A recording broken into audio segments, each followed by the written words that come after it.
Polo was introduced to Morocco in 1899 to the city of Tangier, a so-called international zone much favored by sportsmen, writers, businessmen, merchants and government officials of foreign colonial powers such as Great Britain, France, Spain, joined by Italy, Portugal, Belgium and the Netherlands. It was this foreign influence that introduced polo traditions into Morocco.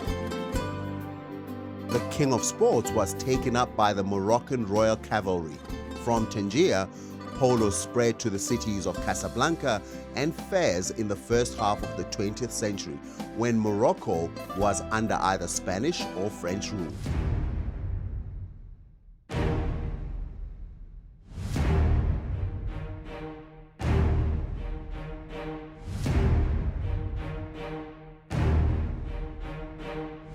The sport suited Morocco, already famous for its pleasant climate, horses, riders, and the tradition of Tuborida or Fantasia, which made the sport accessible to Moroccans. Fantasia equestrian performances are inspired by the historical wartime attacks of Berber and desert knights in Morocco. Today, they're considered both a cultural art and a form of martial arts.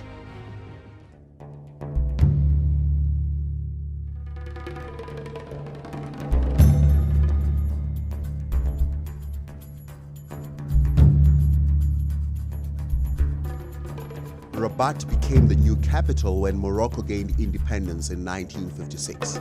The Royal Guard of Rabat, responsible for the safety of the king and his royal family, have been central to Moroccan polo.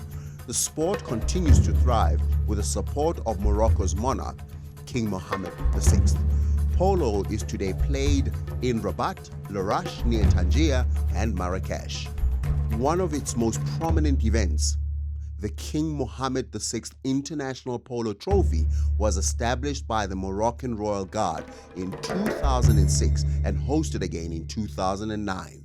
The tournament pits 4 international teams, including that of the host country, in competition against each other.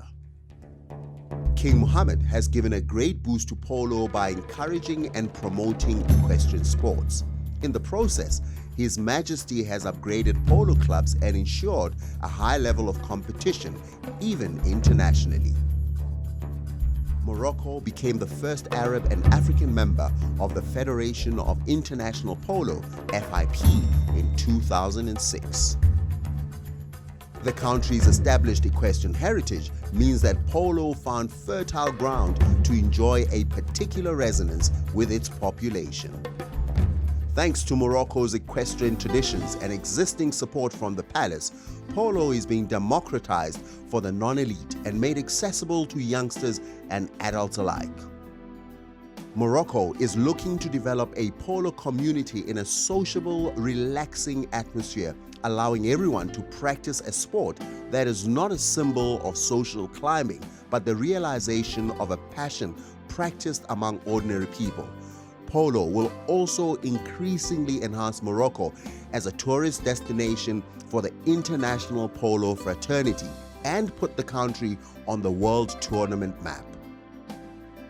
There's a tendency across much of the world not to associate horses with Africa, yet horses have been used extensively in war, in ceremonial fashion, or as working or riding animals in many African countries, even well south of the Sahara. Furthermore, there's a fascinating and little written about history of horse trading, translocation, and breeding that's intertwined with the history of many African peoples. The Barb is a breed that is known for its stamina and overall hardiness. These horses have a temperament that can only be described as fiery, despite it being a light riding horse. It gallops like a sprinting horse, which has caused it to be infused into today's racing breeds like the thoroughbreds. The history of the Barb breed is believed to date back to around the year 900, when the region saw high levels of conflict. The modern Barb is divided into specific varieties depending on its genetics, as many were bred with Asian horses to create specific attributes and traits. Most Barbs today are found in Morocco.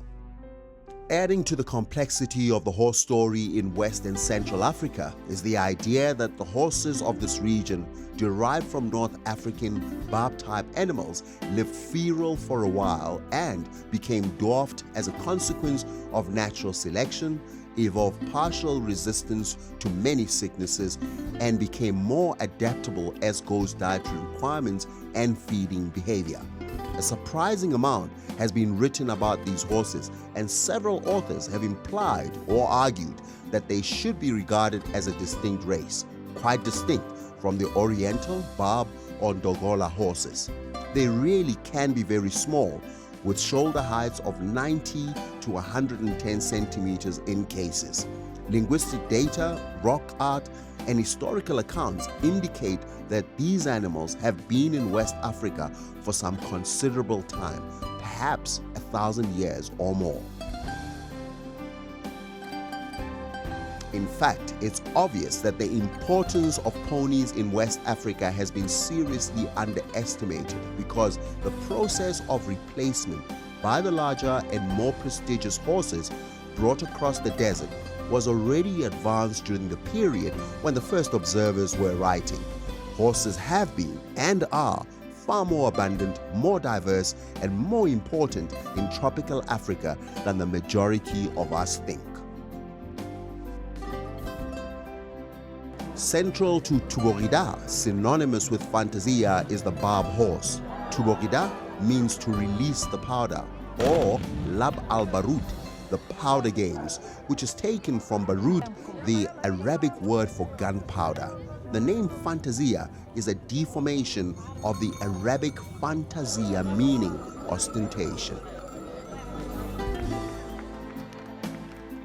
While Fantasia is currently a performance, its roots are deep in the centuries-old tradition cavalry maneuver, historically unique to the Maghreb region.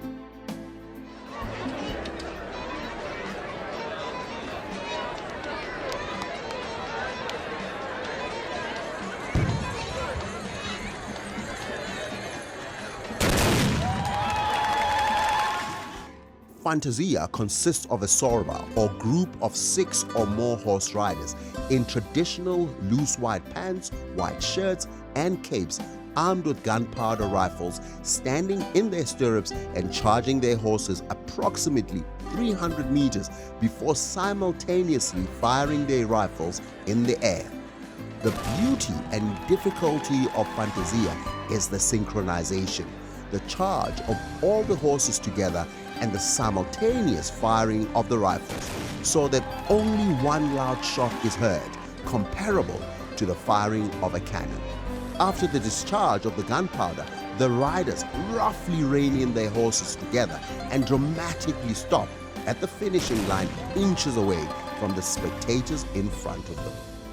Fantasia accompanies most museums or Saints' Day celebrations, harvest festivals, or weddings. Nationally, Fantasia competitions bring groups from all over Morocco to the capital of Rabat to compete annually for the Hassan II trophy and win prize money. This award recognizes the troupe that best recreates this heritage tradition and attracts hundreds of spectators.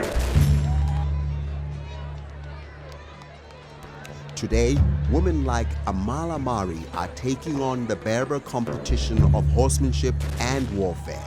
Sadly, women are still banned from competing at national level. It's only a matter of time.